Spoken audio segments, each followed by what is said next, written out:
भैया हराओ बोलो। मतंगेश्वर भगवान की, बागेश्वर धाम की जय, जटाशंकर धाम की। अपुन औरण खां मोरी तरफ से दो ही हाथ जोड़ के राम राम जो। कार्यक्रम में उपस्थित मध्य प्रदेश के गवर्नर श्री मंगूभाई पटेल, मुख्यमंत्री भाई मोहन यादव जी, जगत गुरु पूज्य रामभद्राचार्य जी, बागेश्वर धाम के पीठाधीश्वर श्री धरेंद्र शास्त्री जी, दीदी मां साध्वी ऋतंबरा जी, स्वामी चिदानंद सरस्वती जी,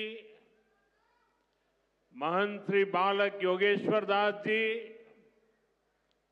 इसी क्षेत्र के सांसद विष्णुदेव शर्मा जी, अन्य महानुभाव और प्यारे भाई और बहनों, बहुत ही कम दिनों में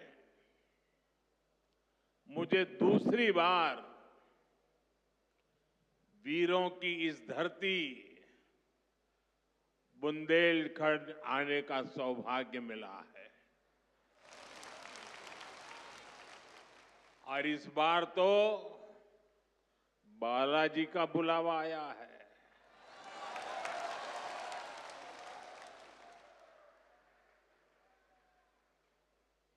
ये हनुमान जी की कृपा है कि आस्था का ये केंद्र अब आरोग्य का केंद्र भी बनने जा रहा है। अभी मैंने यहां Shri Bageshwar Dham medical science and research institute का भूमि पूजन किया है। ये संस्थान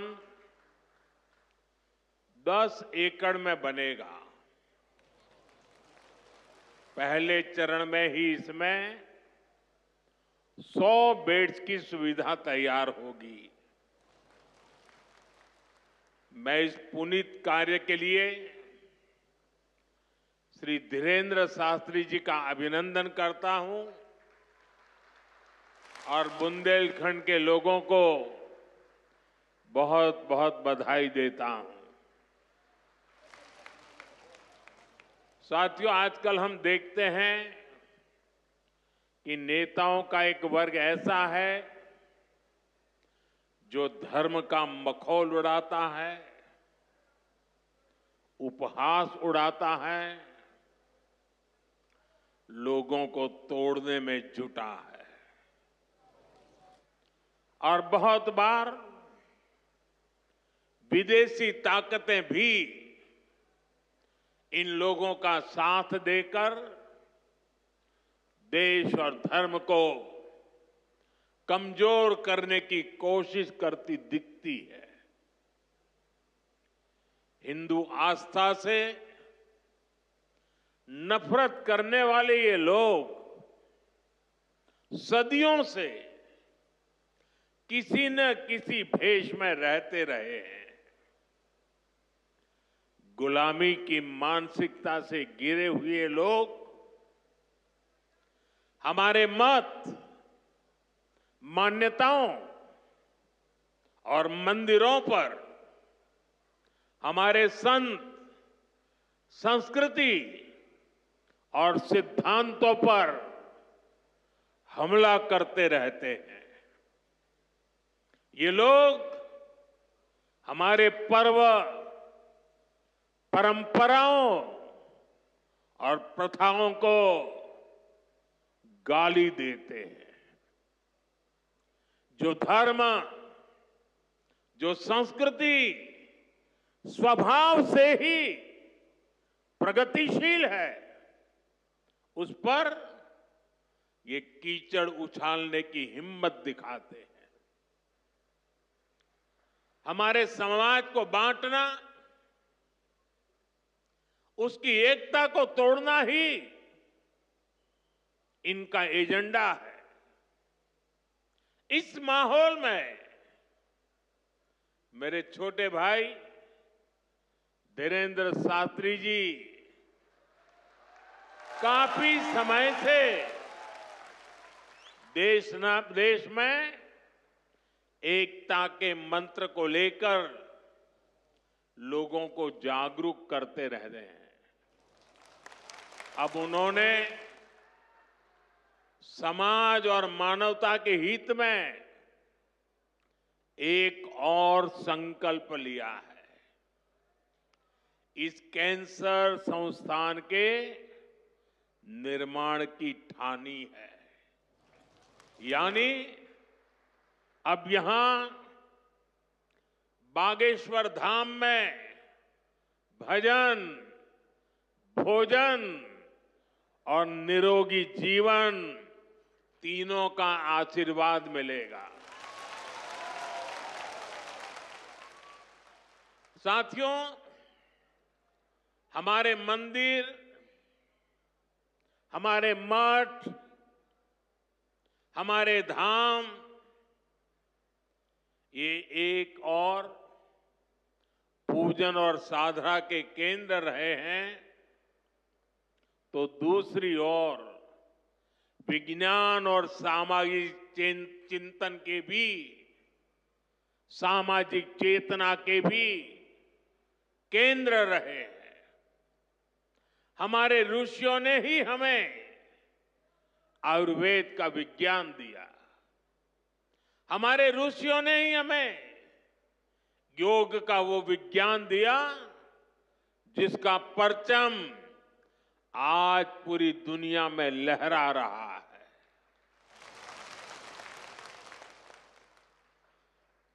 हमारी तो मान्यता ही है,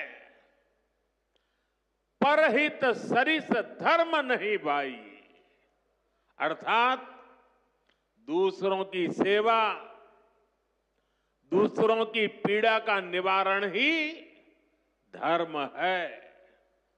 इसलिए नर में नारायण, जीव में शिव, इस भाव से जीव मात्र की सेवा, यही हमारी परंपरा रही है। आजकल हम देख रहे हैं महाकुंभ की हर तरफ चर्चा हो रही है। महाकुंभ अब पूर्णता की ओर है। अब तक करोड़ों लोग वहां पहुंच चुके हैं। करोड़ों लोगों ने आस्था की डुबकी लगाई है, संतों के दर्शन किए हैं।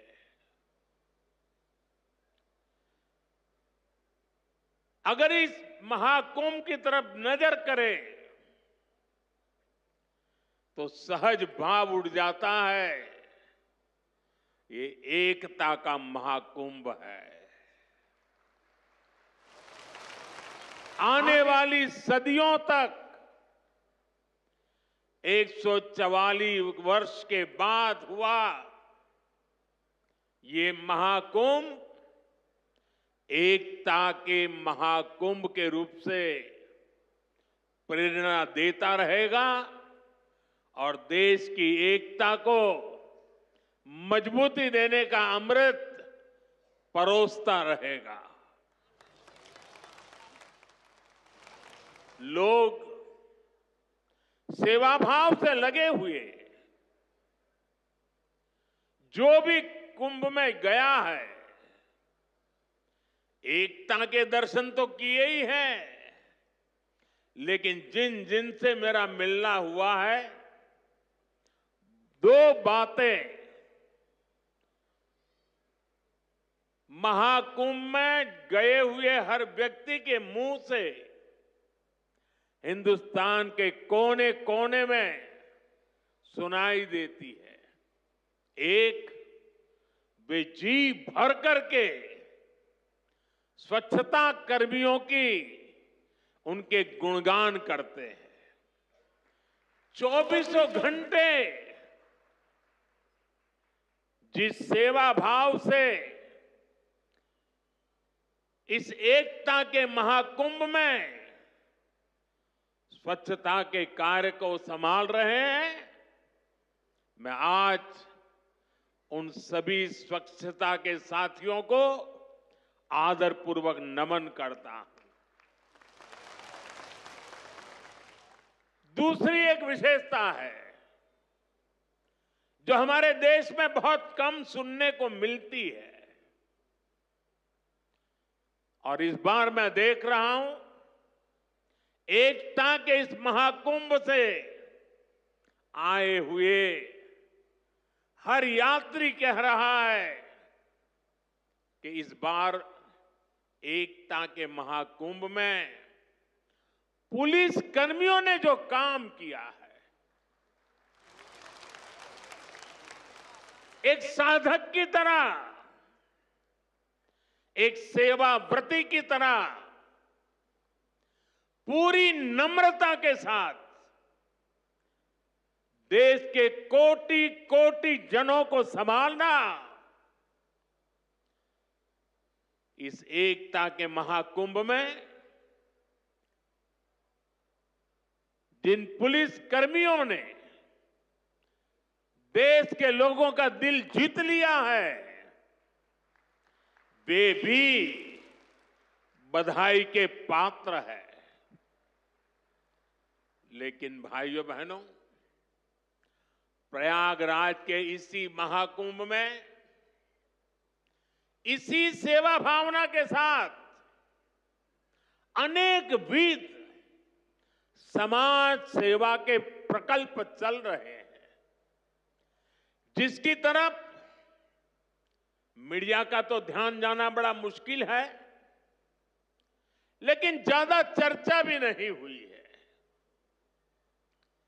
अगर मैं सभी इस सेवा प्रकल्पों की चर्चा करूं तो शायद मेरा अगला कार्यक्रम डिस्टर्ब हो जाएगा, लेकिन मैं एक का उल्लेख करना चाहता हूं।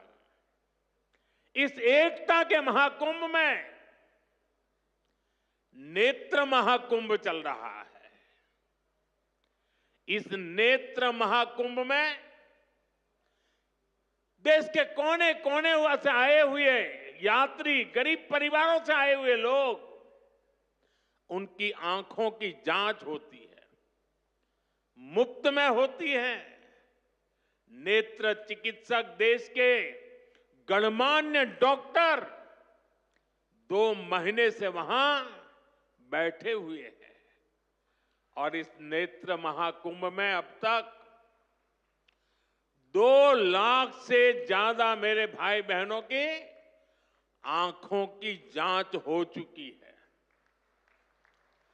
करीब 1.5 लाख लोगों को निःशुल्क दवाई और चश्मे दिए गए हैं, और कुछ लोग ऐसे पाए गए जिनके मोती बिंदु के ऑपरेशन की जरूरत थी। तो इस नेत्र महाकुंभ से चित्रकूट और अगल बगल के स्थानों पर, जहां पर अच्छी नेत्र चिकित्सा की अस्पतालें थी, करीब 16,000 मोतियाबिंद के ऑपरेशन के लिए उन अस्पतालों में भेज करके एक भी पैसे का खर्च बिना उन सबके मोतियाबिंद के ऑपरेशन किए गए। ऐसे कितने ही अनुष्ठान इस एकता के महाकुंभ में चल रहे हैं।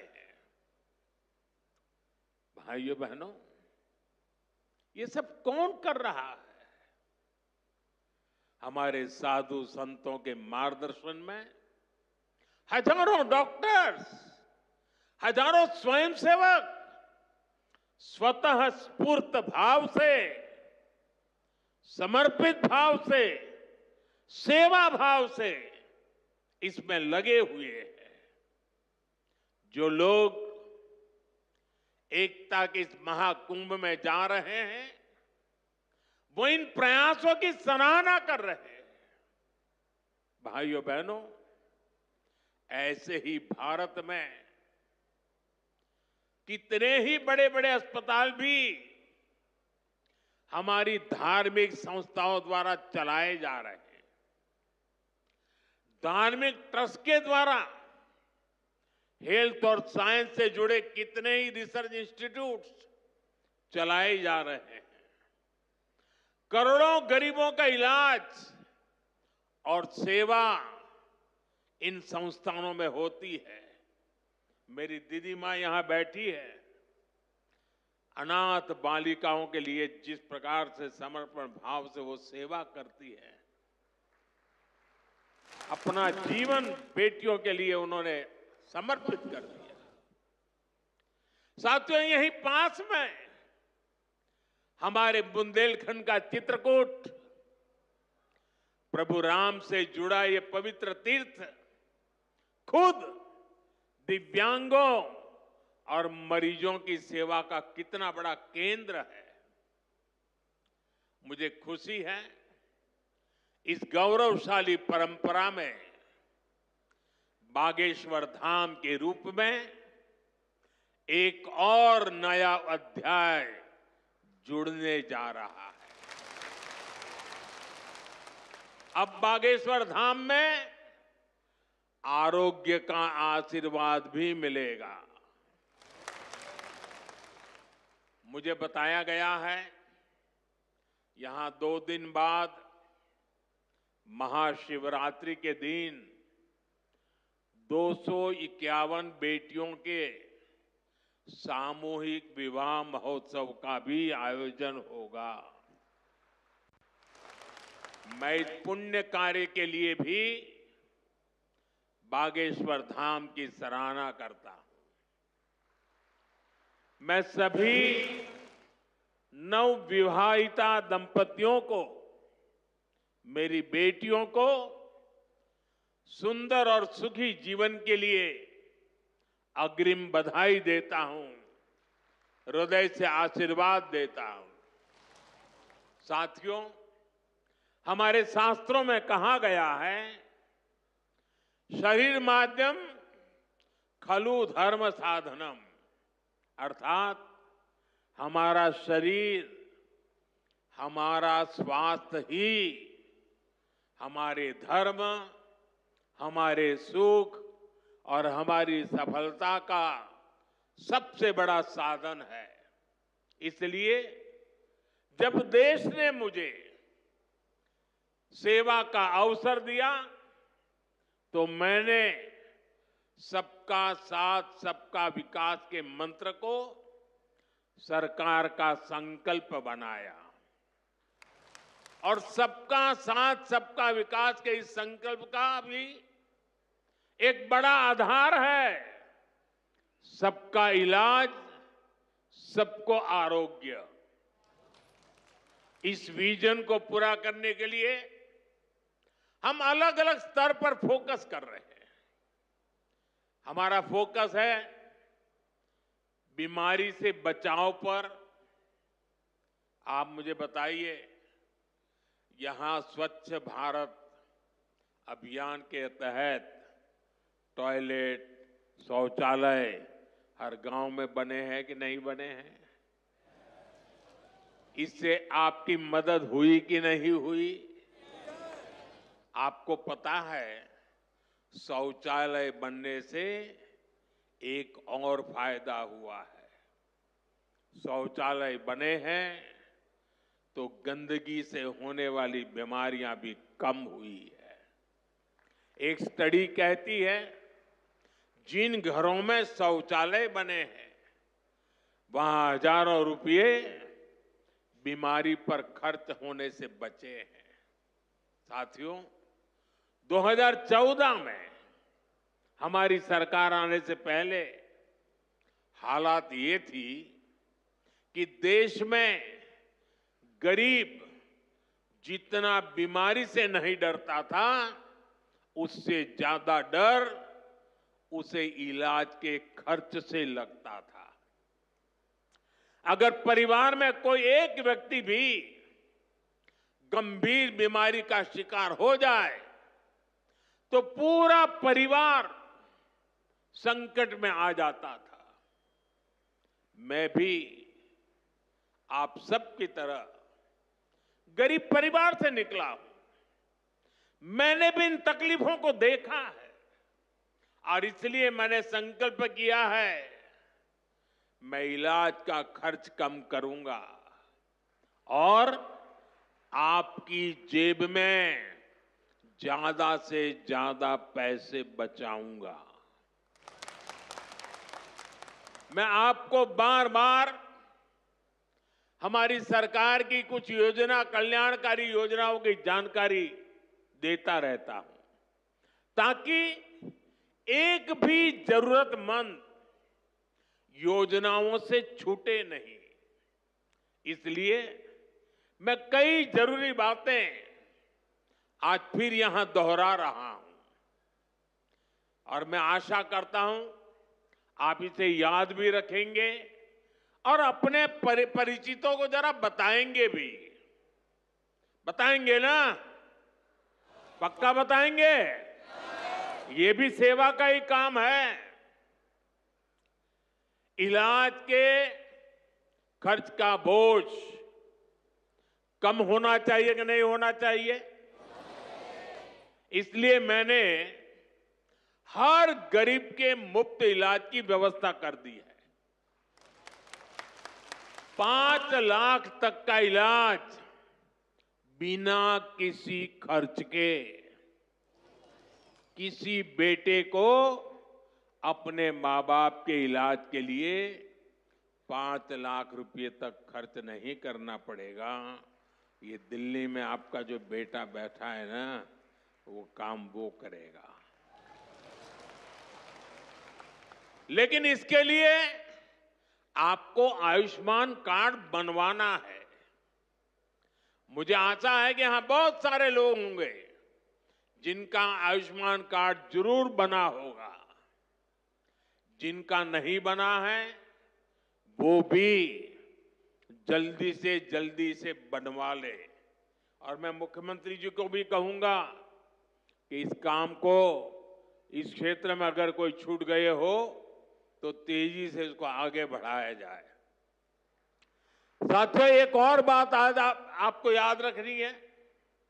अब गरीब, अमीर, मध्यम वर्ग, कोई भी परिवार हो, परिवार में 70 साल से अधिक उम्र के सभी बुजुर्गों के लिए भी मुफ्त इलाज के लिए आयुष्मान कार्ड बन रहे हैं। ये कार्ड भी ऑनलाइन ही बन जाएंगे। इसके लिए कहीं किसी को कोई पैसा देना नहीं है और अगर कोई पैसे मांगता है तो सीधे मुझे चिट्ठी लिखना, बाकी काम मैं कर लूंगा।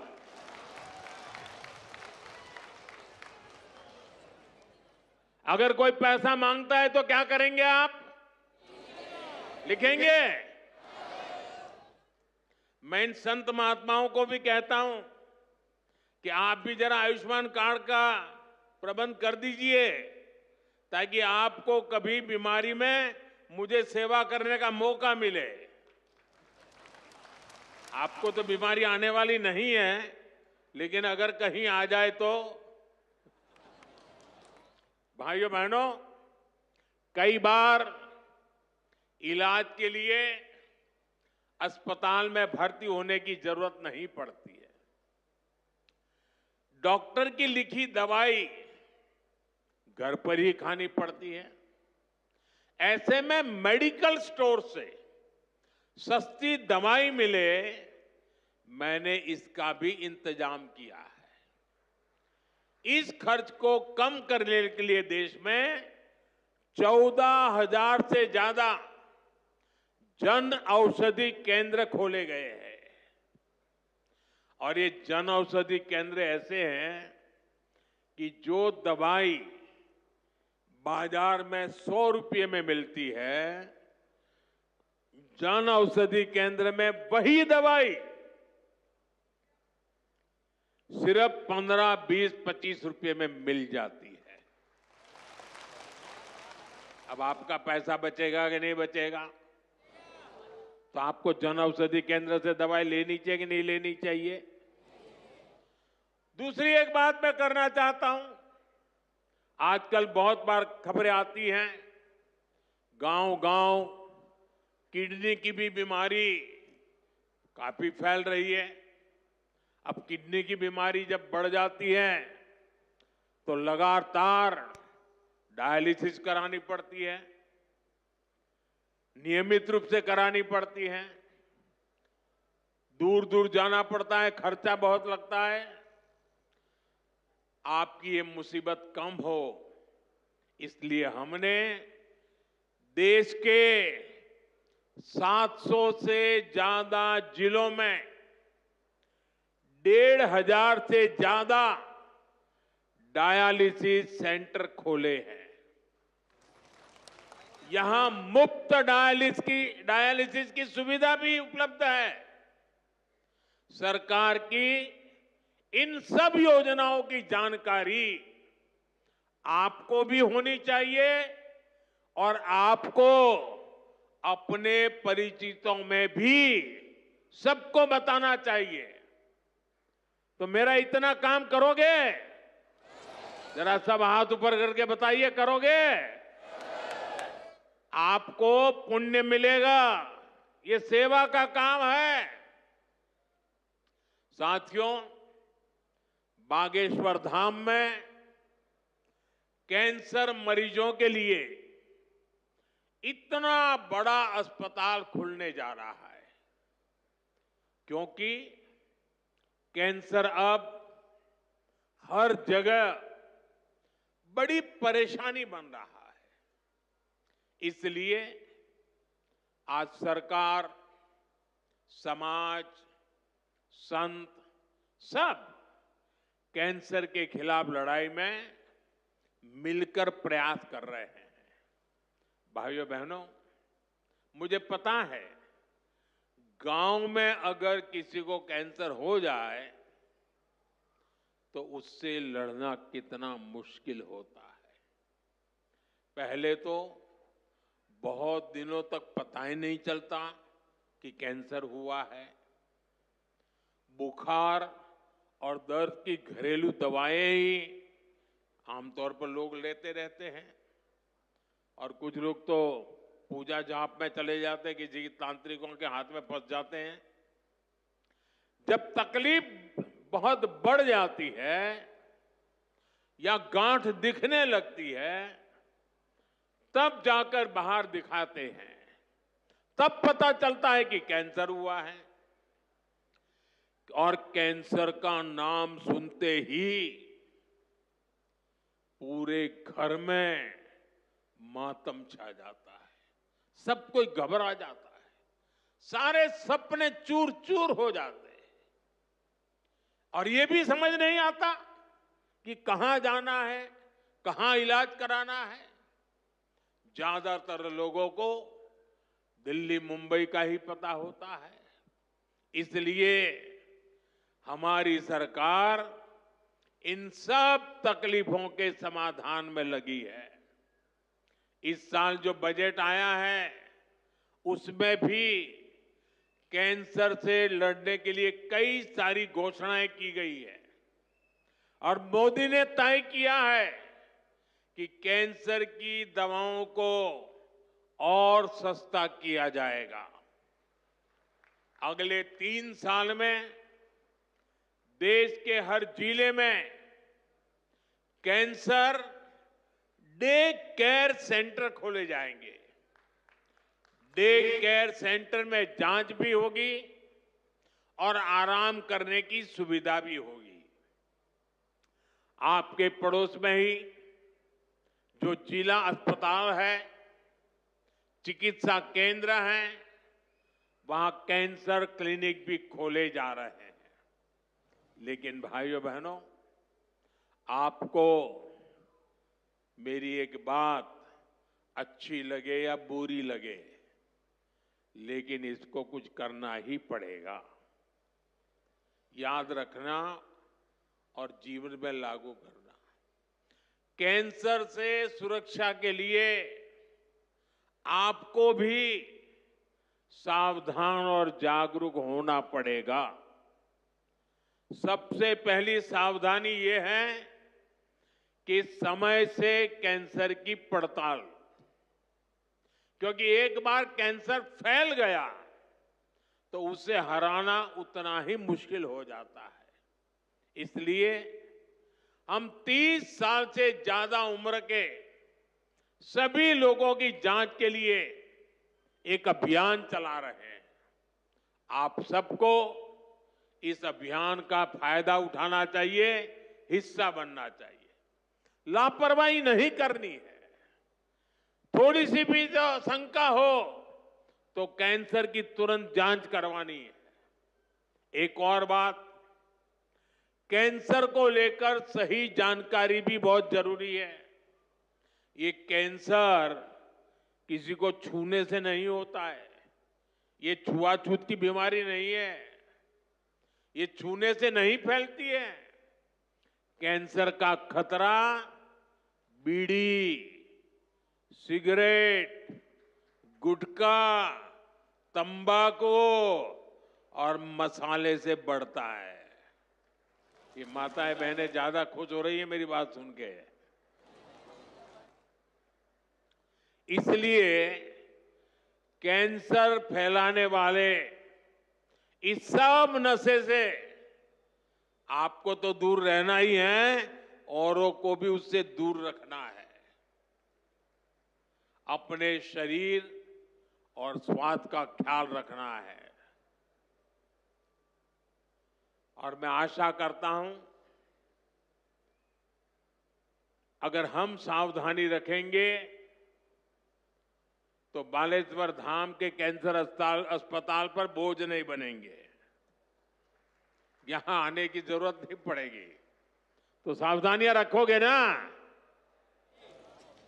लापरवाही तो नहीं करोगे ना?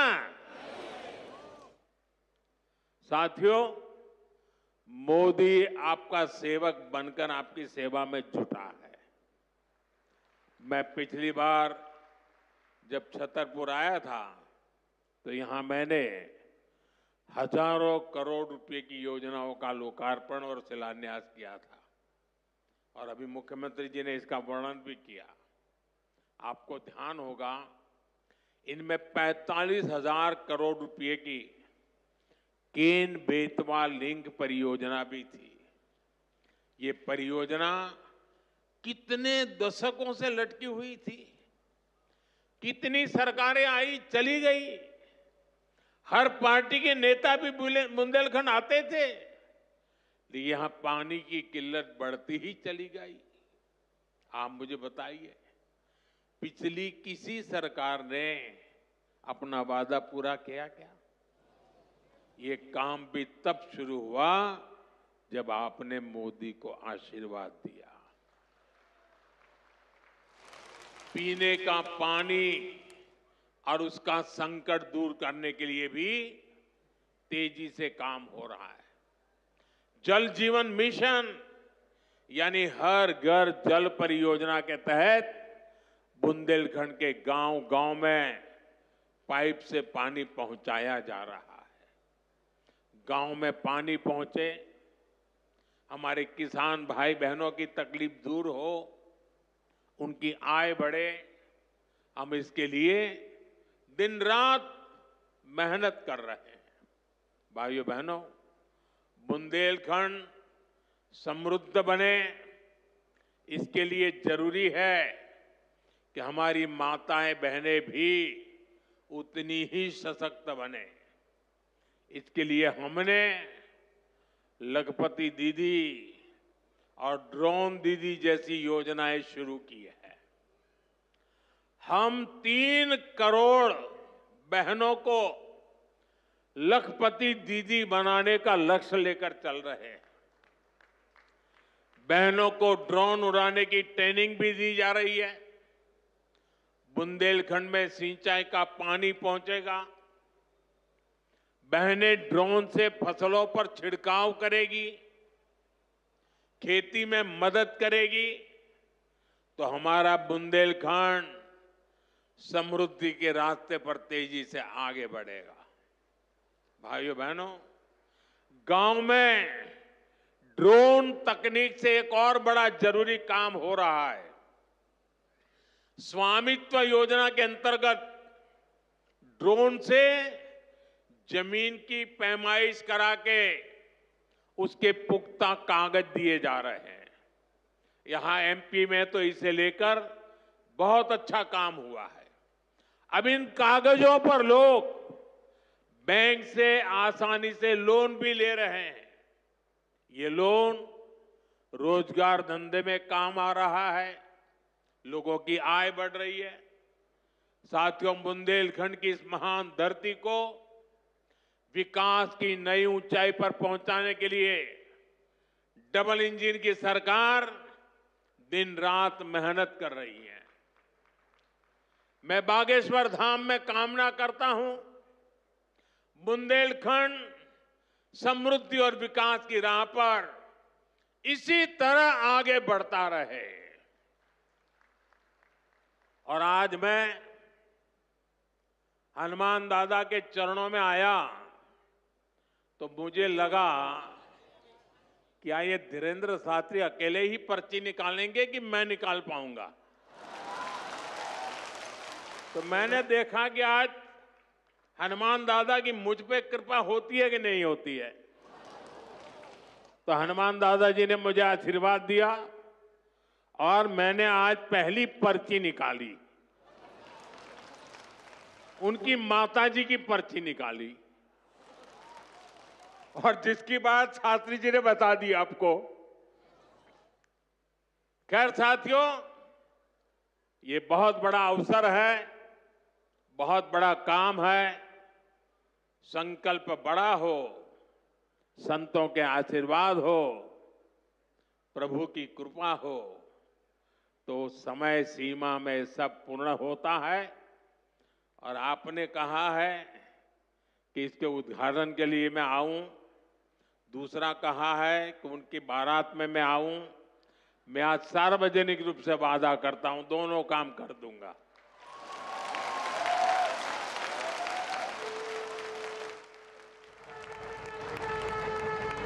आप सभी को एक बार फिर मेरी बहुत बहुत शुभकामनाएं, बहुत बहुत धन्यवाद।